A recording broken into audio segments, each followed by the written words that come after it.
Hey, last time we looked at how the Scooby universe represented Mexican culture and didn't exactly do the best job. Go check that Monster of Mexico video out if you haven't. This time we're taking things easier and diving into What's New Scooby-Doo's first season to see how the Scooby universe did with Italian culture representation. Here's a hint, not much better. Let's take a look at Pompeii and Circumstance, the 13th episode of What's New, to get a good idea of things. The episode opens up in Pompeii as tourists are taking pictures until a nightmarish gladiator shows up chasing them off. Pompeii was honestly another hyperfixation child me had. If they ever do something with the Titanic instead of just references, I'll be all set. Elsewhere, the gang are enjoying their vacation, following the guidebook and stopping to try out the gelati. In Italy, we've seen the brand new and the ancient side by side.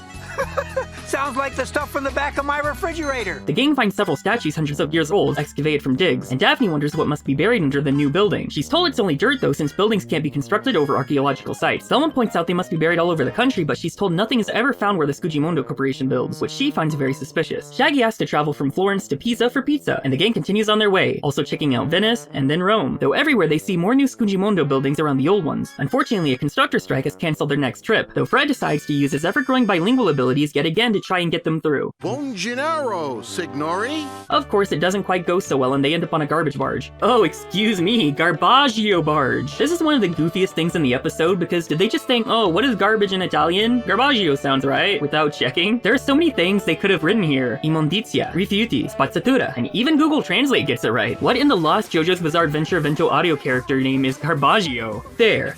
That's him, officer. Anyway, in the garbage, Shaggy finds an old coin and is told he may keep it since it's barely worth anything. The captain mentions he has to be in Pompeii by nightfall, which surprises the gang since it hasn't had garbage in 2,000 years, and he says he has some other business there, if the gladiator doesn't show up. He explains that it said the gladiator survived the volcano Vesuvius as a zombie and still terrorizes Pompeii to this day. To the horror of Shaggy, Fred of course makes Pompeii their next destination instead. The gang are shown around by a tour guide as they see the remains of the ancient city, and they ask about the zombie gladiator. The guide isn't too interested in talking about it, but tells them he only comes out at night, so they plan to come back then. Fred tries to use his fail Italian to get the security guard Ugo to let them in, but he refuses. But according to my improving Italian, that sign says night tours available. See, but that one says permission to enter may be restricted. Actually, sir, this sign isn't quite right. It reads, Il permesso entrare più o essere limitato. However, it should actually be, Il permesso di entrare può essere limitato. missing a definite article and accent, and once again showing some of the sloppiness in the Italian of the episode. Well, that sign says always open to the public. Actually, what it says is this is a whole mess. The first word is definitely not correct. It's a non-existent form of to be open. Siempre is a Spanish word, not Italian. Un pubblico needs to be two B's to be spelled correctly. The way this should have been written is Sempre aperto al pubblico. So I guess Fred isn't the only one with failed Italian. Against the warnings of the guard, the gang go inside anyway, and despite Pompeii supposedly being abandoned, they hear a crowd in the Colosseum and go in to investigate. Inside, however, there's nothing but the gladiator as they all run to hide. In the shadows, Emperor Caesar Saladicus orders those about to fight to salute him, and chooses Fred's fate against the gladiator. As Fred's about to be killed, Daphne rushes in on the tour bus to save him and the others, but behind them the gladiator continues his chase. They switch over to a boat hoping to lose him, but he follows on his own, and they finally lose him only because he doesn't have a coin for the funicular. The gang make their way to Naples where they rent mopeds to hopefully outrun the gladiator next time, though Fred has to use more fail Italian. The gang note how the Scooby-Mondo company always builds in the best locations, and how lucky it is that there's never any buried artifacts. But as Velma looks around, she realizes the exact place they're sitting was used for an archaeological dig she participated in 2 years ago. Before they can even process that, suddenly the supposedly dormant volcano begins to smoke, so they make their way to Pompeii, speeding past Ugo. Fred sets up his new trap for the gladiator, and Shaggy and Scooby are already prepared for their role as bait. Spaghetti, ravioli, lasagna, pizza. Like that's the only Italian we know. They do a good job as the gladiator comes racing out and jumps right over the trap as we get a big chase scene until the gang's mopeds speed off the cliff. In the water, the garbage barge returns and picks them up as they explain what happened. The captain suspiciously says they never should have come, and when asked why he keeps coming himself, he says that's his business. Daphne finds a candelabra that seems like it used to be nice, but the captain insists it's trash.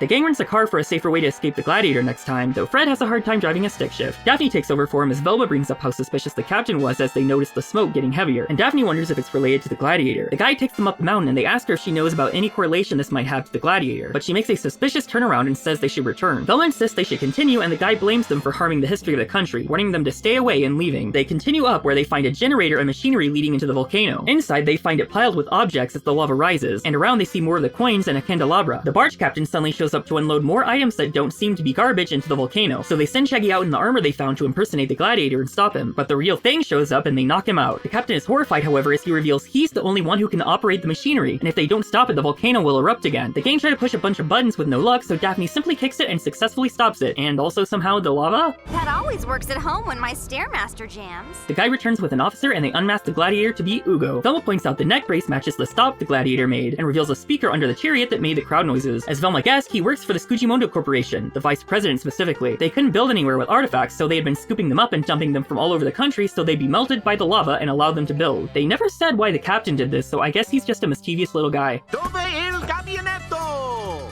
He just said, where's the bathroom? The gang ride off to finish their vacation, though Fred's fail Italian gets them a special order of plant, and Scooby and Shaggy share one of their many romantic kisses. Scooby-Doo, arrivederci!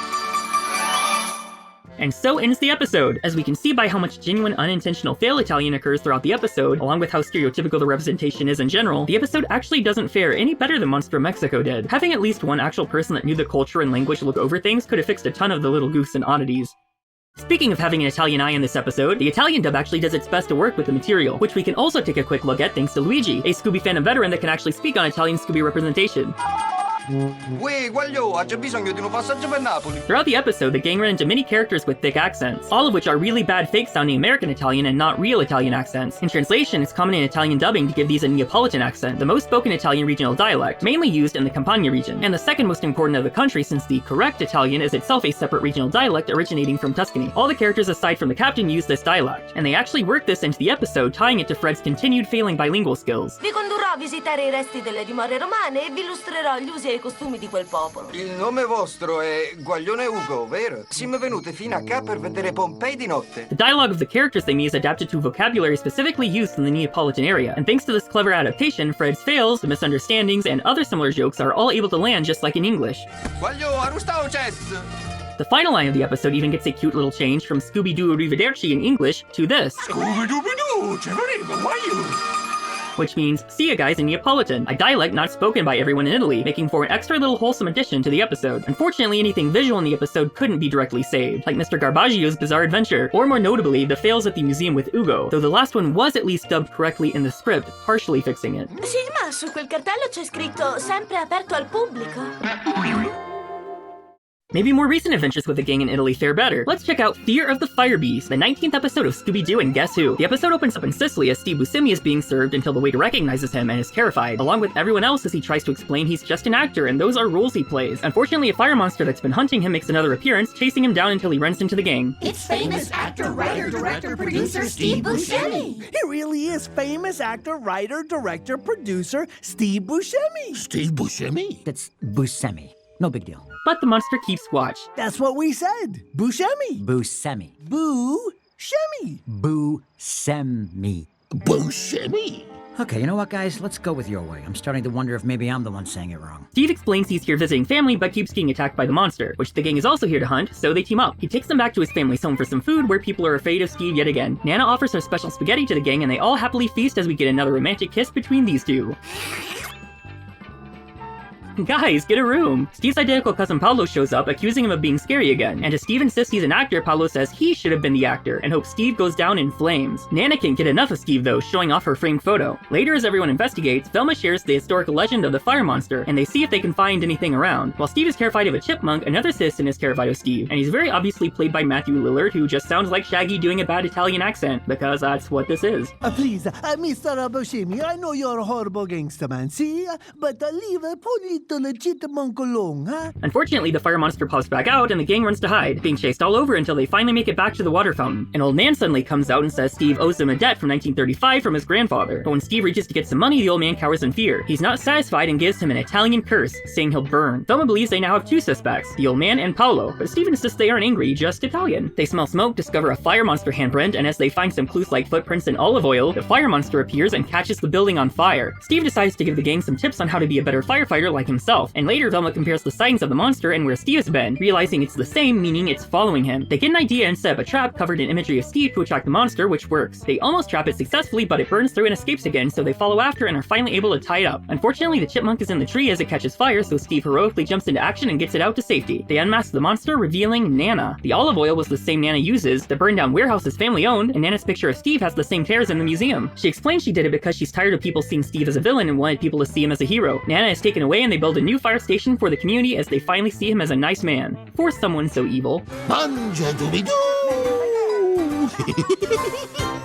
And so ends that episode. While it still has quite a bit of silly stereotyping, this time it feels much more in good fun instead of unintentionally ignorant. And there are no huge goofy language errors like in the previous episode, so this one gets a decent pass. No Italians were harmed in the making of this caper, except for the ones cursed.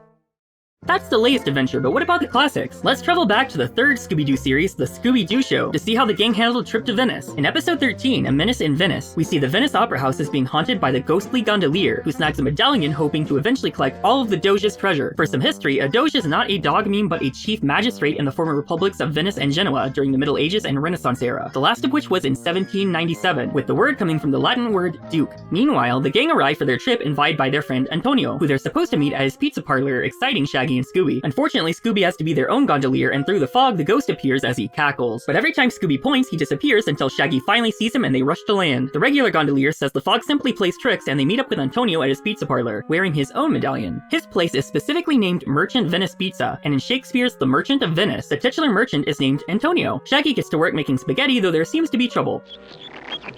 Sounds okay to me. As they continue to make a mess with their cooking, Velma asks about Antonio's famous relative, Doge Malvolio, with Malvolio being the name of a character in Shakespeare's Twelfth Night. He doesn't have much to say about him though, as the Doge remains a mystery and his treasures were never recovered, only for medallions like the one he's wearing, though one recently disappeared. Scooby brings in the pizza and slices it up for everyone, and after eating they run into Antonio's friend Mario, who tells them the ghostly gondolier stole the other medallion earlier. No, Mario isn't a Shakespeare reference, just a very stereotypical choice for a name. In the museum, Antonio shows the gang portraits of his ancestors, and Shaggy and Scooby run into one of the ghostly gondolier. They meet Professor Salari, which could be a reference to Salarino, another character from Merchant of Venice. He explains the gondolier died 500 years ago, around 1478 or so, and we see the spooky specter was arrested for high treason in life, later escaped, and led enemy armies inside as the gondolier where the Doge was overthrown, leaving behind only the 4 medallions. The only other medallion is now in the museum, for which only the professor has keys, which he gives to Fred so they can go check it out. In the museum, Antonio takes the medallion out, and a hand tries to swipe it as they pass it around. Daphne tries it on as the gondolier breaks in, trying to chase it down. They lose him though, as Velma realizes Daphne is gone, and we see the gondolier sneak up on her and take her away on his gondola, as well as the medallion still around her neck. They all split up and try to catch him, though Shaggy and Scooby get into hijinks and fling back into the others as he escapes. Like, boy, do you look ridiculous! Like what goes up, bruh, must come down!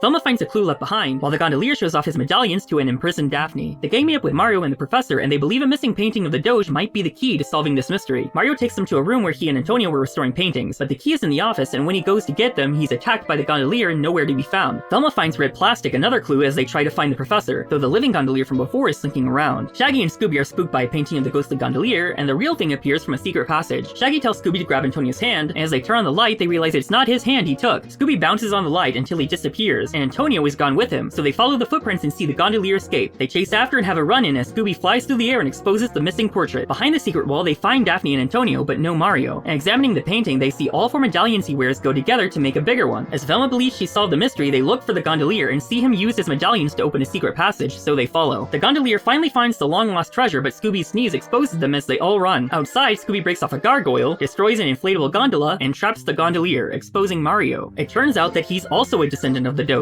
and didn't want to share the treasure with Antonio, so he used color contacts to cover up his distinct green eyes that ran the family, explaining the red plastic. He found the lost painting during restoration, realized he needed the medallions, and became the gondolier to convince everyone of the curse. The inflatable gondola would also allow him to escape areas a normal one couldn't, and could reinflate it with the other clue Velma found. The gondolier who was following them reappears, and he returns their keys they left behind. Later the gang enjoy the rest of their vacation, though Shaggy and Scooby walk off the ledge and into the river. Scooby-Doo!